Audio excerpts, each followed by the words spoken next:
سلام، أنا جاية النهاردة أغير وجهة نظركم عن أسهل وأبسط وأسرع طريقة لتتبيلة فراخ في التاريخ. هنعملها بتتبيلة الزبادي ودبس الرمان، وبجد سهلة وسريعة وبسيطة في الحر اللي احنا فيه ده. أول حاجة هيكون عندنا فرخة ومقطعينها 4 تربع وغسلينها كويس جدا وهننقلها في حاجة واسعة، ويلا بينا على الخلاط. هنضيف توم وبشر من قشر الليمون وقرنين فلفل حسب الرغبة ومعلقتين صلصة كبار وكوباية من الزبادي وكمان عصير ليمونتين كبار وما يعادل 3 معالق من زيت الزيتون و3 معالق من دبس الرمان وكل البهارات اللي انا هكتبها لكم في الكابشن، وكمان طماطمتين حجم وسط، ونضربهم كويس جدا جدا. وهنقسم التتبيلة على جزئين، الجزء الاولاني هنحطه على الفراخ اللي احنا منضفينها، والجزء التاني هنحطه على الخضار اللي هو بصل وجزر وبطاطس.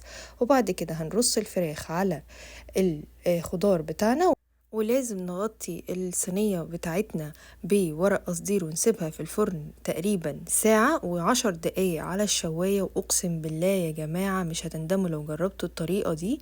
وكمان الفراخ دايبة وسهلة وبسيطة واستوت بسرعة جدا جدا، وكلنا بندور على أكلات سهلة وبسيطة وسريعة في الحر اللي احنا فيه ده.